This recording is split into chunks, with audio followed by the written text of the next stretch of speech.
जय हिंद। मैं डॉक्टर हृदय चौधरी, आप सबका स्वागत है मेरे यूट्यूब चैनल HCGK पॉइंट में। हम इस वीडियो में लेकर आए हैं आपके लिए आगामी सभी परीक्षाओं के लिए महत्वपूर्ण सवाल। तो ये वीडियो आपके लिए बहुत महत्वपूर्ण होने वाली है। तो बिना किसी देरी के वीडियो शुरू करते हैं और चलते हैं सवालों की दुनिया में। और पहला सवाल आपकी स्क्रीन पर है और ये त्यौहार भी अभी हम लोग मना रहे हैं। मकर संक्रांति को माघ बिहू के रूप में किस राज्य में मनाया जाता है? ये त्यौहार जो हम आजकल मना रहे हैं, मकर संक्रांति को माघ बिहू के रूप में किस राज्य में मनाया जाता है? पंजाब, असम, कर्नाटक, बिहार। ये 4 राज्य हैं। इसमें कहाँ मनाया जाता है? अगर आपको इसका सही जवाब मालूम है तो कमेंट करें। और इसका सही जवाब है असम। असम में माघ बिहू के रूप में ये प्रमुख पर्व मनाया जाता है। उत्तर पूर्वी राज्य में इसे बड़े धूमधाम के साथ मनाया जाता है। जिस प्रकार थोड़ा सा पॉइंट डिस्कस कर रहे हैं जिससे कि और अच्छे से समझ में आ जाएगा आप सभी के, क्योंकि हमारा भारतीय त्यौहार है। तो जिस प्रकार से सूर्यदेव के उत्तरायण होने पर उत्तर भारत में मकर संक्रांति, पंजाब हरियाणा में लोहड़ी और दक्षिण भारत में पोंगल मनाया जाता है, ठीक उसी तरह से पूर्वी राज्य असम में माघ बिहू मनाया जाता है, जिसको हम लोग मकर संक्रांति के रूप में बड़े धूमधाम से मनाते हैं। मुझे लगता है अब ये पूरा पॉइंट क्लियर हो गया होगा। आगे बढ़ते हैं और अगला सवाल आपके सामने है। माचिस का आविष्कार जिससे हर रोज़ हम लोग रूबरू होते हैं। माचिस का आविष्कार किस देश में हुआ था? Britain, Japan, Bharat, America. और इस सवाल को जानने के लिए हर किसी के मन में इच्छा रहती होगी कि आखिर माचिस का आविष्कार किसने किया होगा, किस देश में हुआ होगा। तो आज ये प्रश्न आपके सामने है और जो शंकाएं होंगी, जो इच्छा जागरूक होगी, वो ज़रूर आज पूरी हो जाएगी। अगर आपको सही जवाब मालूम है तो कमेंट करें। और इसका सही जवाब है ब्रिटेन।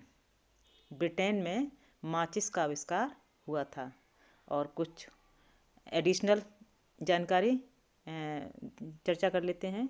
माचिस का आविष्कार 31 दिसंबर 1827 में हुआ। कब हुआ था? 31 दिसंबर 1827 में। कभी कभी सन भी पूछ लेते हैं। और आविष्कार करने वाले वैज्ञानिक का नाम था जॉन वाकर। यानी कि 2 प्रश्न और इसमें हैं। एक तो सन कब हुआ था और वैज्ञानिक का नाम क्या था। तो एक बार पुनः बताऊंगी। जॉन वाकर ने 31 दिसंबर 1827 में इसका आविष्कार हुआ था। जो ब्रिटेन के वैज्ञानिक थे, यानी ब्रिटेन में हुआ तो ब्रिटेन के वैज्ञानिक थे। और उन्होंने क्या किया? सबसे पहले पत्थर को रगड़ने से आग जलाई थी और उसके बाद एक खुरदरी जगह पर एक ऐसी तीली बनाई जिससे उन्होंने खुरदरी जगह पर रगड़ के आग जल उठी। ये तो हम बचपन पढ़ते आ रहे हैं कि एक पत्थर रगड़ने से आग पैदा हुई थी। इतिहास में हमने अक्सर पढ़ा है, आप सबने पढ़ा होगा। तो इस तरह से माचिस का आविष्कार ब्रिटेन में हुआ 31 दिसंबर 1827 में। और आविष्कार करने वाले वैज्ञानिक का नाम था जॉन वाकर। आज से आपकी सारी संख्याएं समाधान हो गई हैं कि माचिस को लेके किसी भी तरह का प्रश्न आएगा आप कर देंगे। आगे चलते हैं और आपका सवाल आपकी स्क्रीन पर है। कौन सी परियोजना भारत में निर्मित पहली बहुउद्देशीय परियोजना थी? याद रखिएगा, पहली बहुउद्देशीय परियोजना है। ऑप्शन है रेहन परियोजना, तुंगभद्रा परियोजना, फरक्का परियोजना और दामोदर घाटी परियोजना। अगर इसका सही जवाब मालूम है तो कमेंट करें, अपना जवाब हम तक पहुंचाएं। और इसका सही जवाब है दामोदर घाटी परियोजना। दामोदर घाटी परियोजना भारत में निर्मित पहली बहुउद्देशीय परियोजना है। थोड़े डिटेल्ड सॉल्यूशन समझ लेते हैं। पहले तो ये कब हुई थी, किस सन में थी, ये जरूर जानना है। और इसका उद्देश्य क्या था, ये भी। दामोदर घाटी परियोजना को भारत में पहली बहुउद्देशीय परियोजना माना जाता है, जो 7 जुलाई 1948 1948 को अस्तित्व में आई थी। कब? 7 जुलाई 1948 में। इस डेट को याद रखिए। और इस परियोजना के मुख्य उद्देश्य क्या है? कभी क्या हुई, 4 उद्देश्य दे देते हैं और कह देते हैं इसमें कौन सा उद्देश्य नहीं था, कौन सा कथन सही नहीं था। तो ये इसलिए हम डिटेल बता देते हैं। और हमारा उद्देश्य रहता है कोई एक प्रश्न आपके सामने रखें, उसके आसपास सारी चीज़ें आपको उपलब्ध जानकारी करा दें, जिससे प्रश्न किसी रूप में आए तो मेरे छात्र वो प्रश्न सॉल्व न करने की स्थिति में ना रहें। तो इसका मुख्य उद्देश्य था दामोदर नदी के कारण पश्चिम बंगाल को में बाढ़ नियंत्रण करना और सिंचाई सुविधाओं को प्रदान करना, जल विद्युत शक्ति का प्रदान करना और मिट्टी के कटाव को नियंत्रित करना, दामोदर घाटी के कृषि औद्योगिक सामान्य विकास का प्रचार करना। ये 4-5 उद्देश्य थे। अब पूरा पॉइंट, पूरा प्रश्न बहुत अच्छे से क्लियर हो चुका है। आपका सवाल आपके सामने है। मकर संक्रांति को किस राज्य में टिशु पूजा के रूप में मनाया जाता है? मकर संक्रांति को टिशु पूजा के रूप में कौन से राज्य में मनाया जाता है? ऑप्शन है त्रिपुरा, झारखंड, केरल, मेघालय। और इसका सही जवाब है झारखंड। मकर संक्रांति को झारखंड में टिशु पूजा के रूप में मनाया जाता है। इससे पहले वाले क्वेश्चन में हमने मकर संक्रांति के बारे में ढेर सारी जानकारी दी है, तो अब बार बार रिपीट नहीं करेंगे, क्योंकि मकर संक्रांति की हम एक दूसरे को इस समय शुभकामनाएं दे रहे हैं। इसलिए कुछ प्रश्न हमने इस वीडियो में ज़रूर लिए हैं, जिससे आपको मकर संक्रांति के बारे में कुछ जानकारी मिल जाए, उसके प्रश्न आपके नज़र में आ जाएं। अगला सवाल आपके सामने है। दिल्ली चलो का नारा किसने दिया था? ये नारा आपने खूब सुना है और शायद जानकारी भी होगी, फिर भी हम यहाँ पर सॉल्व कर रहे हैं। दिल्ली चलो का नारा किसने दिया है? अगर आपको इसका सही जवाब मालूम है तो कमेंट करें। ऑप्शन है लाल बहादुर शास्त्री ने, जवाहरलाल नेहरू ने, सुभाष चंद्र बोस ने, जीके गोखले ने।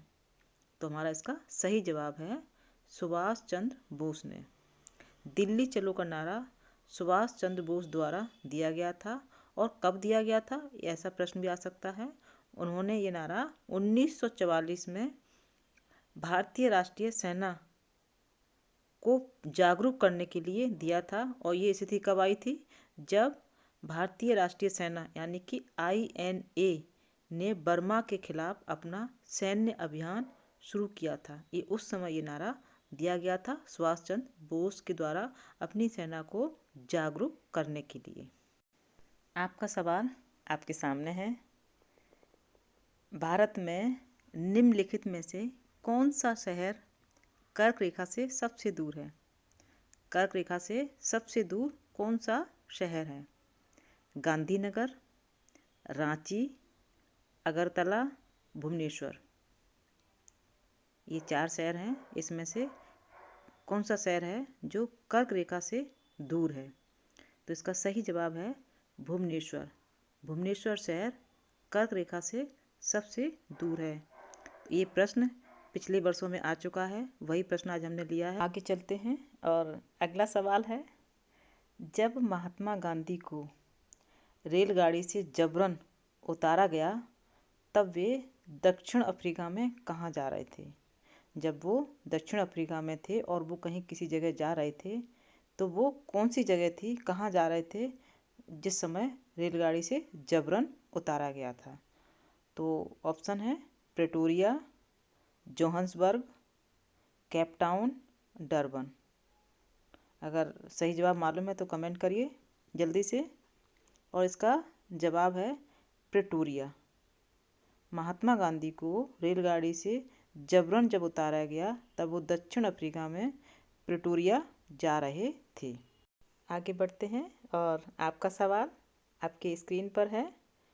केंद्रीय विश्वविद्यालय बाबा साहेब भीमराव विश्वविद्यालय विद्या विहार किस शहर में स्थित है? और ये उत्तर प्रदेश के शहरों में है। तो ये प्रश्न भी पिछली परीक्षाओं में आ चुका है, पूछा जा चुका है।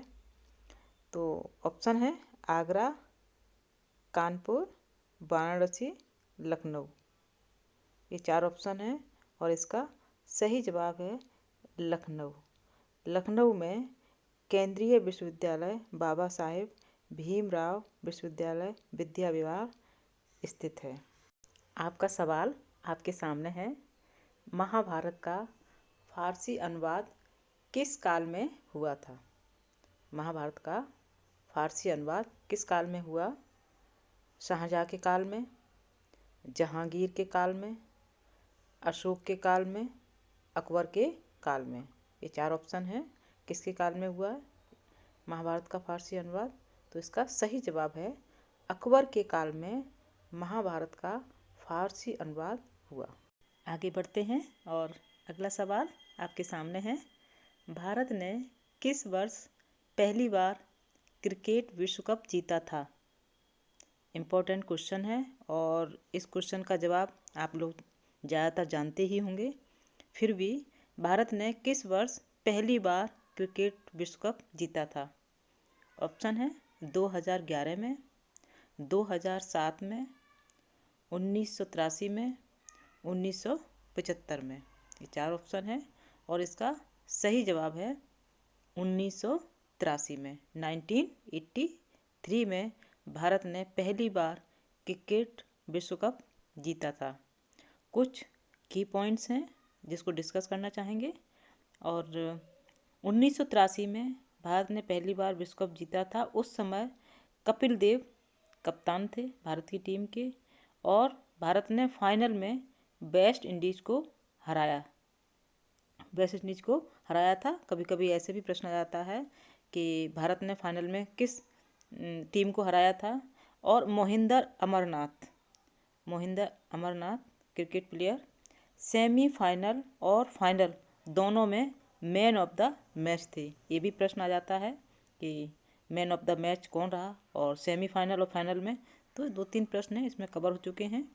तो इस तरह से ये बहुत इम्पोर्टेंट महत्वपूर्ण प्रश्न है। आपका सवाल आपकी स्क्रीन पर है, भारत में जूट का सबसे बड़ा उत्पादक राज्य कौन सा है?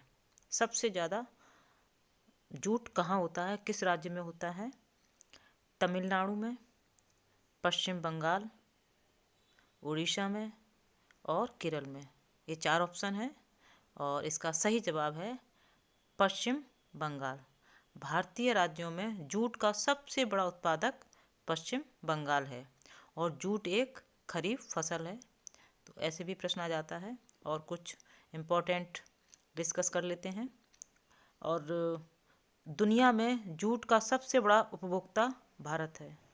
उपभोक्ता ध्यान रखना, सबसे बड़ा उपभोक्ता दुनिया में भारत है। और अभी जो नए आंकड़े आए हैं उसमें अनुसार भारत में चावल का सबसे बड़ा उत्पादक राज्य पश्चिम बंगाल है।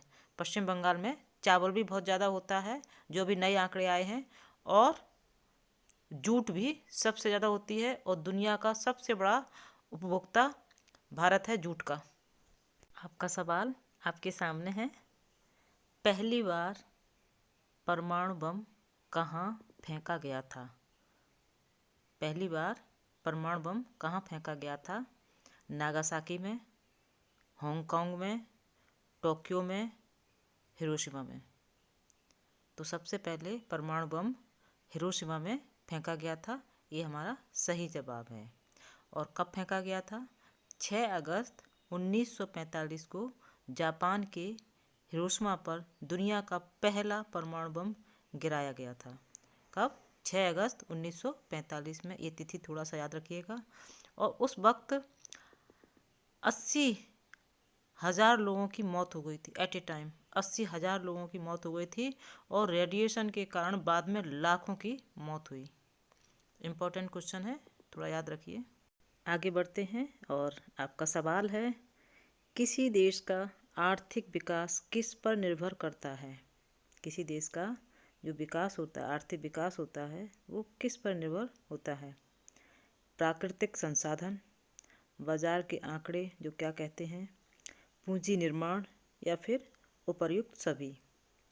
तो इसका सही जवाब है उपर्युक्त सभी। डी आंसर सही है, क्योंकि देश का जो आर्थिक विकास होता है वो इन्हीं पॉइंट पर निर्भर करता है। प्राकृतिक संसाधन हो, बाजार का मूल आंकड़े क्या कहते हैं, पूंजी का निर्माण क्या है, ये सारे पॉइंट देश के आर्थिक विकास में अपना सहयोग, इन्हीं पर निर्भर है देश का आर्थिक विकास। आपको ये वीडियो पसंद आई है तो वीडियो को लाइक करें, शेयर करें और चैनल को सब्सक्राइब करें, जिससे हर रोज़ आपके पास हमारी वीडियो समय से पहुंचती रहें। और जितने भी कंपटीशन हो रहे हैं आने वाले, सभी कंपटीशन के लिए हम इम्पोर्टेंट क्वेश्चन आपके सामने लाते रहेंगे। किस तरह के सवाल आते हैं और पिछली परीक्षाओं में सवाल कैसे आए हैं वो भी आपके सामने लाते रहेंगे। तो चैनल से जुड़े रहिए, और चैनल से तभी जुड़े रह सकते हैं जब चैनल को सब्सक्राइब करेंगे। और वही किस तरह से क्वेश्चन आते हैं इसकी जानकारी, क्योंकि मैंने भी सेंट्रल गवर्नमेंट के तीन इंटरव्यू क्वालिफाई किए हैं, नौकरी सेंट्रल गवर्नमेंट में की है, तो अंदाज़ा रहता है किस तरह से प्रश्न आएंगे। और आपने देखा भी होगा, एक प्रश्न को हम बहुत अच्छे से सॉल्व कराते हैं, जिससे आपको कहीं कोई दिक्कत ना हो। तो इसी के साथ जय हिंद, जय भारत।